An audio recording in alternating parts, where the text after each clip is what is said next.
Donc si je respecte le temps, j'ai le droit à une montre dure, une Rolex? Oui. Ouais, d'accord. Euh, merci d'abord de l'invitation. Et je voudrais d'abord dire que j'ai trouvé les élèves de l'Athénée d'une très grande maturité, et d'une très grande lucidité. Alors je vais essayer de me mettre à leur niveau, parce que là vraiment, ils ont mis la barre haute. Alors, mon intervention porte sur les réseaux sociaux, promesses, dangers et actions.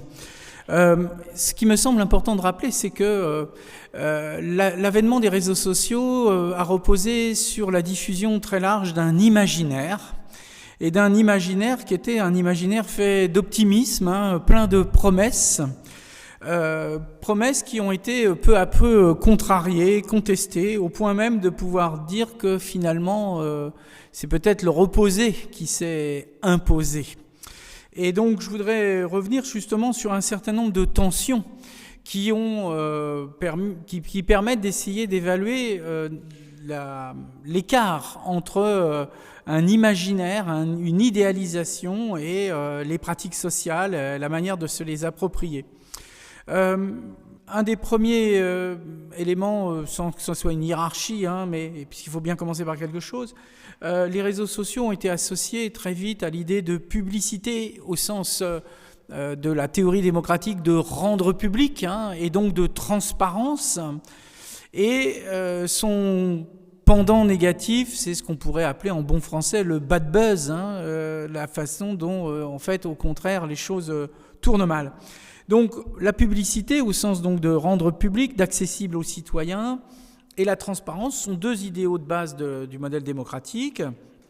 C'est cette idée que les informations descendent vers les citoyens pour faire d'eux des personnes éclairées, des électeurs éclairés évidemment. Et donc on a pensé que les réseaux sociaux, Internet en général et les réseaux sociaux en particulier, pouvaient être un outil de plus dans un répertoire de communication publique, de communication politique, pour informer, pour aller au plus proche des citoyens, d'être dans leur smartphone, etc. Et que c'était donc un outil de plus pour le bon fonctionnement démocratique. Et puis, il y a eu du retour de boomerang. Du retour de boomerang parce qu'on s'aperçoit que finalement, une des caractéristiques des usages possibles, c'est le fait de finalement installer les réseaux sociaux aussi comme un outil de contrôle social, au mauvais sens du terme, j'allais dire, c'est avec notamment, et ça va être abordé un peu plus tard, la recherche archivistique. Parce qu'on dit beaucoup les réseaux sociaux, c'est le flux, ça vient, ça passe, etc. Mais en réalité, les réseaux sociaux, c'est aussi le stock. C'est le stock de ce qui reste. Et on voit comment, en effet, ce qui a été dit, publié sur les réseaux peut devenir un objet très très important pour un certain nombre de harceleurs de recherche en archive de ce que les gens avaient écrit il y a 2 ans, il y a 3 ans, il y a 5 ans, etc.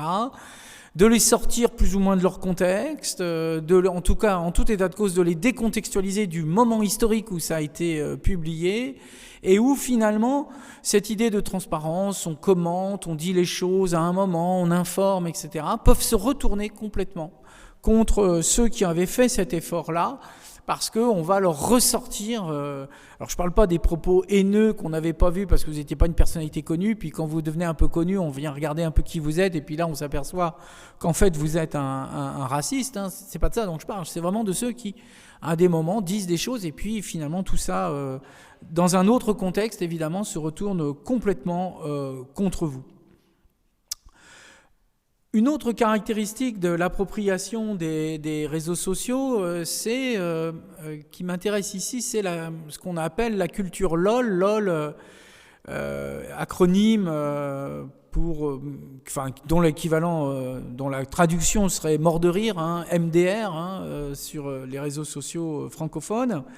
La culture LOL, en effet, ça me paraît très important, c'est-à-dire que sur les réseaux sociaux, la posture humoristique est omniprésente dans la manière de s'approprier les réseaux dès le départ. Et on voit qu'il y a quelque part quelque chose d'important dans les réseaux, c'est il faut donner le sentiment qu'on ne se prend pas trop au sérieux.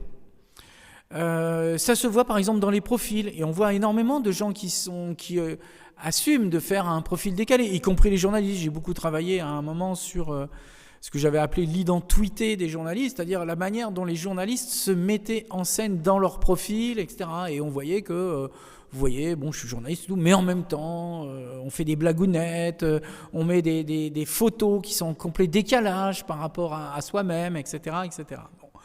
Et pour beaucoup d'internautes, effectivement, il y a une espèce d'injonction dès le départ de dire, bon, ben voilà, ça nous permet de montrer une autre facette de nous-mêmes, puis ça nous permet de nous montrer pas aussi dans l'esprit de sérieux qu'il faudrait, parce que justement, on est plus cool, c'est plus rigolo, etc. Et on peut s'exposer de façon décalée, et on peut rendre plaisant notre façon d'être au monde à travers les réseaux sociaux, y compris mettant en scène, par exemple, des mésaventures qui nous arrivent pour montrer sa capacité d'autodérision, ce genre de choses. Donc il y a toute une culture LOL, vraiment, qui s'est développée, qui a très bien analysé la sociologue Monique Dagneau, pour ceux que ça intéresse, sur justement la manière dont notamment les jeunes s'appropriaient les codes culturels qui sont liés à l'usage des réseaux. Et puis, cette culture LOL, elle s'est retournée aussi comme un appareil critique très puissant, où on voit que une des manières, par exemple, d'aborder la politique qui est très forte chez un certain nombre d'internautes, c'est de railler, de mettre en dérision, de tourner en dérision systématiquement le personnel politique, etc. Je pense que il y a forcément des gens ici qui ont déjà rigolé à ça, qui ont peut-être pratiqué, moi-même, je l'avoue.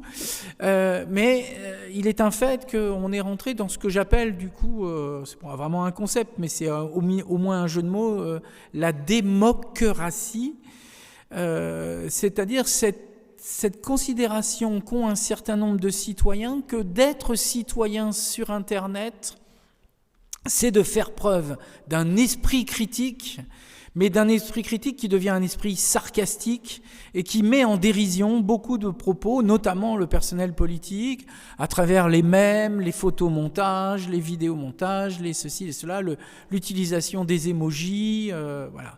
Et donc, on voit que là, il y a un travail qui est quand même un travail de sape, en fait, de dénigrement, et pour avoir fait... moi-même ou avoir dirigé des mémoires de recherche sur le sujet, on voit qu'un certain nombre de gens qui se livrent à ça quand on va les interroger, comme le fait William Oduro avec les complotistes, ils disent ouais, c'est un défouloir, quoi. Voilà. De toute façon, les personnalités politiques, c'est tous des pourris, c'est tous des ceci et tout cela, et donc on est content de pouvoir se les faire, et donc de les tourner, de les traîner, j'allais dire en dérision, comme on dit, traîner dans la boue en réalité. Bon. Donc, voilà. Et puis, cette façon de faire est très acceptée et au contraire même très valorisée, puisqu'il y a beaucoup de likes, beaucoup de partages, etc. Donc, on voit bien que là aussi, il y a un autre usage, une forme de dérive. On passe de la culture LOL à la démocratie. Au troisième type de tension, une tension qui oppose... j'allais dire un art du débat à une recherche de la polémique. Et ce sont deux tensions, deux activités très différentes. Le débat, dans l'idéal démocratique, dans l'idéal scientifique, c'est très clairement l'idée qu'on a le droit, chacun, d'avoir ses idées. Et qu'on est là pour essayer de les défendre, ça a été rappelé dans la conférence introductive, même dans les deux conférences introductives de ce matin, et que donc l'art du débat, c'est celui de pouvoir avoir des arguments et qu'on respecte la parole de l'autre, qu'on essaye de comprendre l'argument de l'autre et qu'on essaye d'étalonner la valeur argumentative des différents points de vue. Et c'est vrai que les débuts de l'Internet, les débuts des réseaux sociaux ont été associés à une sorte d'idéalisation de justement, c'est un nouveau forum, les nouvelles agoras, etc. On va pouvoir débattre.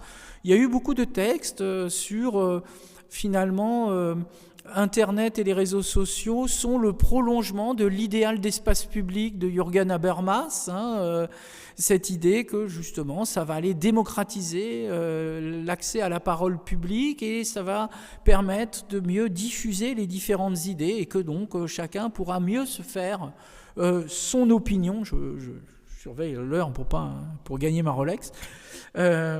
Donc faire attention à ce qu'on raconte en étant précautionneux et respectueux de la parole des autres.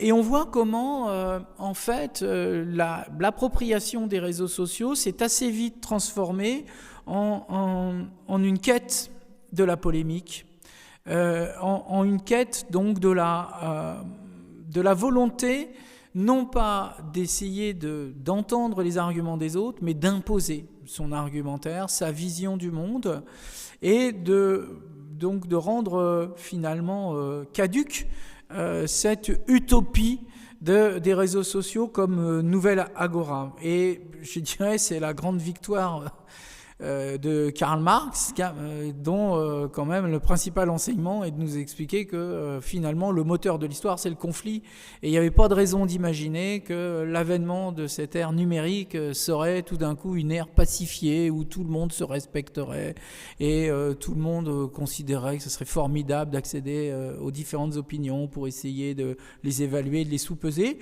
On est bien dans le retour de l'éternelle conflictualité humaine, j'allais dire à un degré sans doute poussé un peu plus, je vais y venir. Et donc on a constaté effectivement que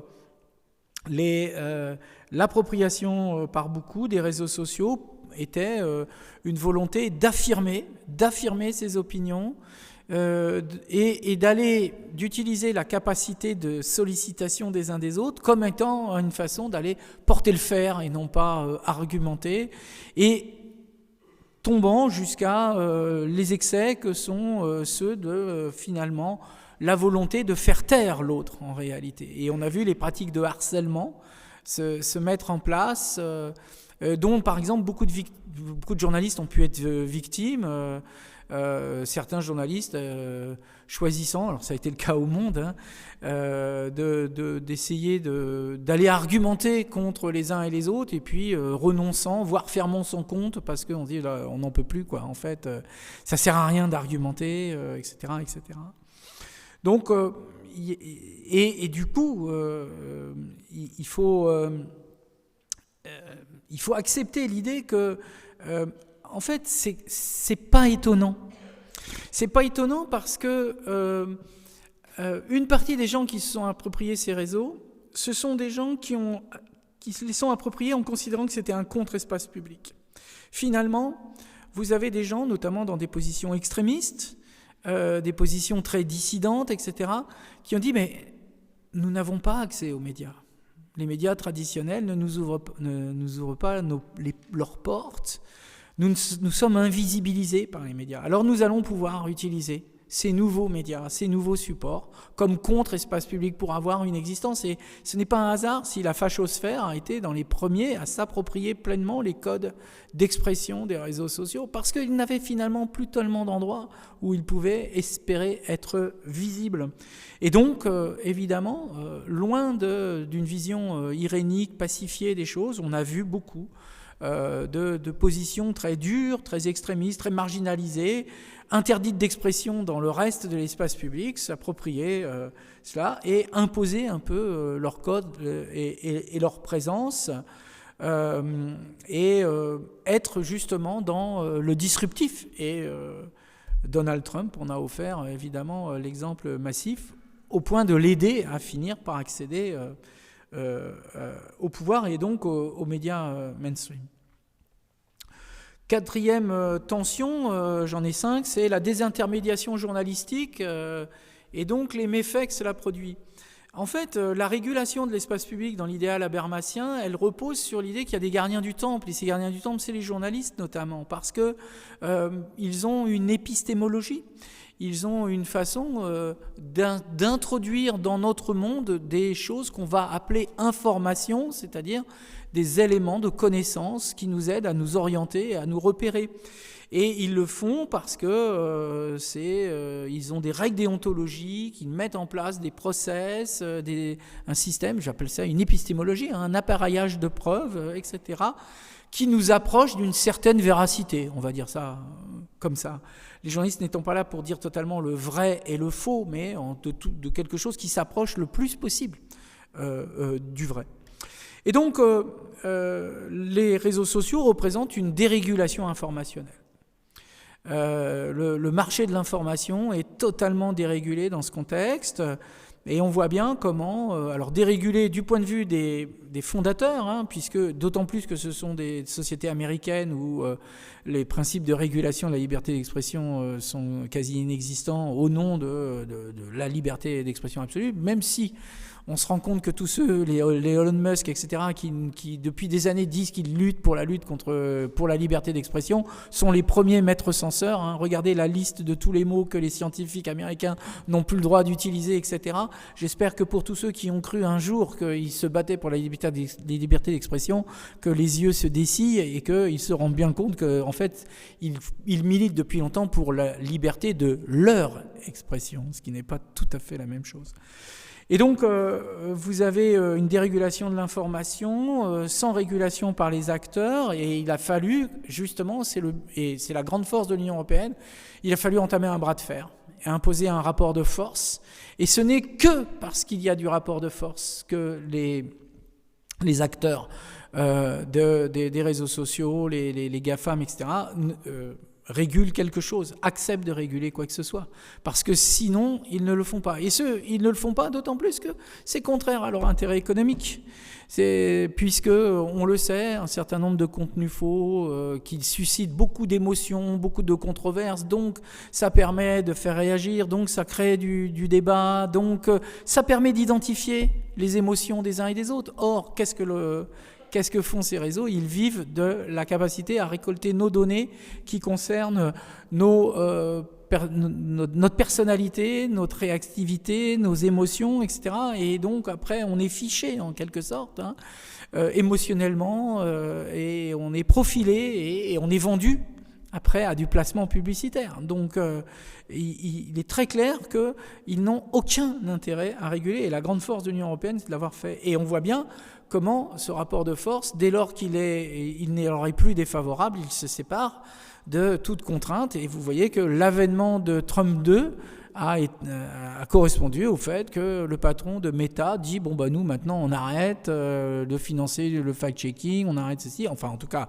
aux États-Unis, puisque pour l'instant ils sont toujours tenus par l'Union européenne, et que donc on repart sur une sorte de vision non pas libertaire mais libertarienne, au sens vraiment la liberté absolue. Les algorithmes favorisent aussi ce genre de choses dans leur fonctionnement, dans la mise en circulation de contenus douteux, notamment parce que les algorithmes fonctionnent à l'activation de notre biais cognitif, qui est celui notamment du biais de confirmation. Voilà, on a envie d'entendre ce qu'on a envie d'entendre, donc les réseaux nous le servent. Et une autre perversion des réseaux sociaux, c'est l'affichage des métriques qui active un autre biais, qui est celui des biais de confirmation sociale.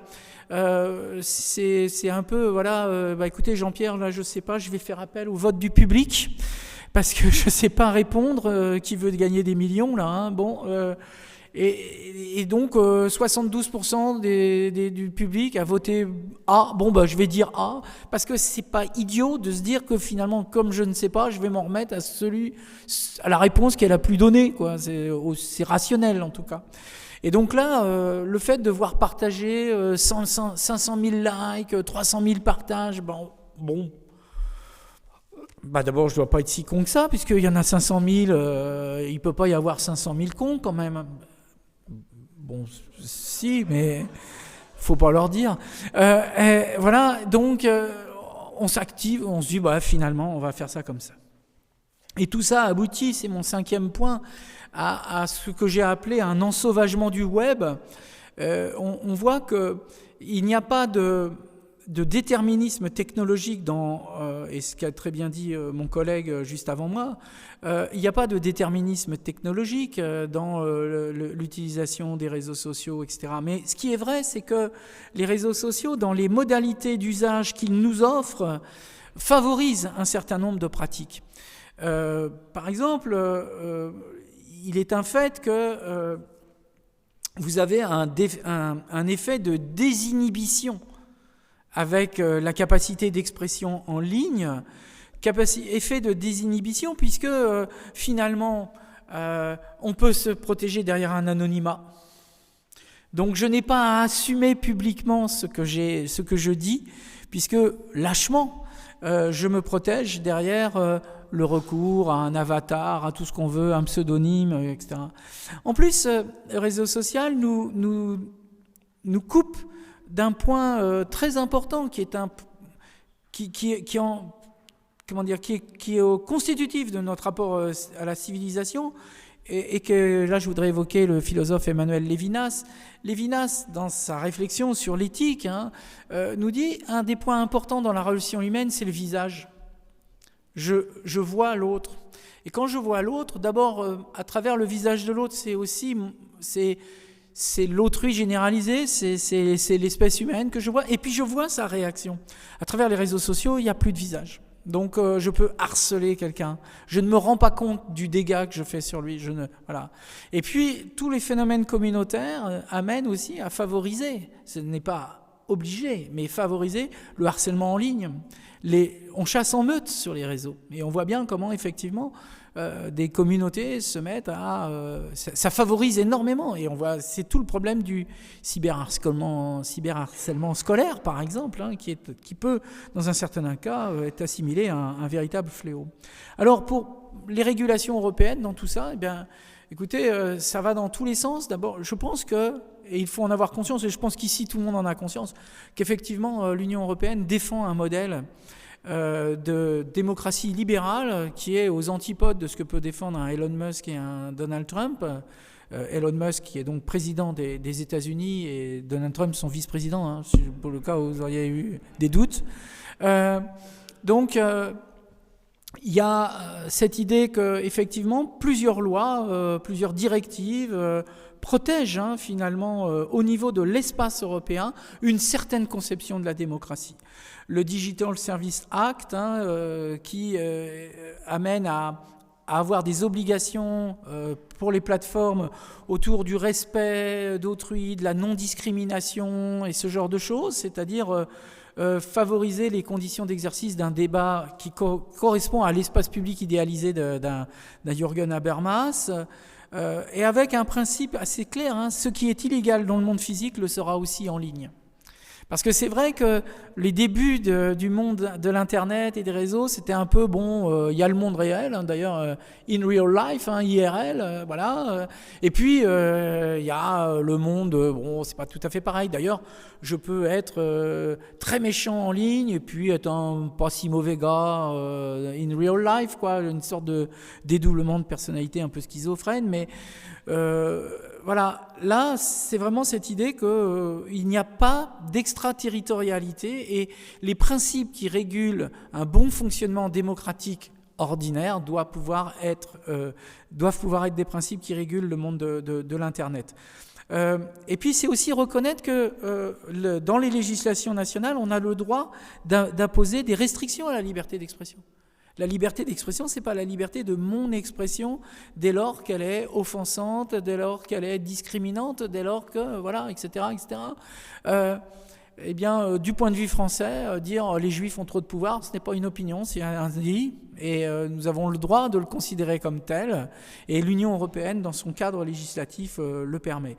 Et puis, et j'en termine là, d'autant que je vois le maître censeur des horloges arriver, que la Commission européenne finance énormément de projets. Alors, le mien n'est qu'un modeste projet parmi tant d'autres financés, justement sur une réflexion sur la manière de lutter contre les fake news, la désinformation, etc., dont il ne faut pas faire une forme de panique morale en considérant qu'elle est généralisée, que tout le monde est complètement débile et que tout le monde se fait totalement influencer par les fake news, la désinformation, que nous n'aurions aucune capacité à discriminer, mais qui est quand même un point de vigilance parce que certains le sont, parce que certains sont capables d'être désinformés, de ne pas se rendre compte totalement de la manière dont ça se passe.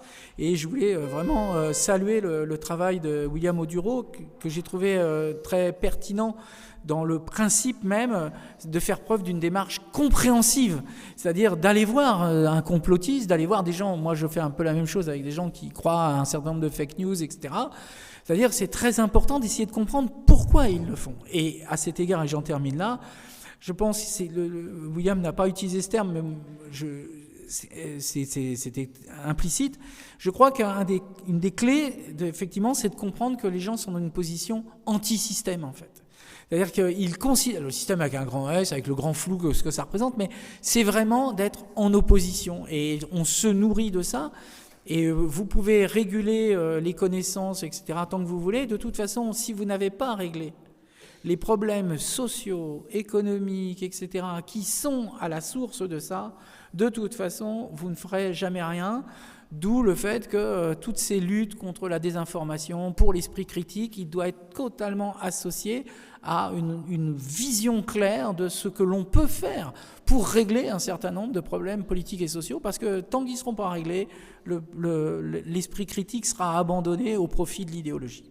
J'en ai terminé. Merci, cher Arnaud.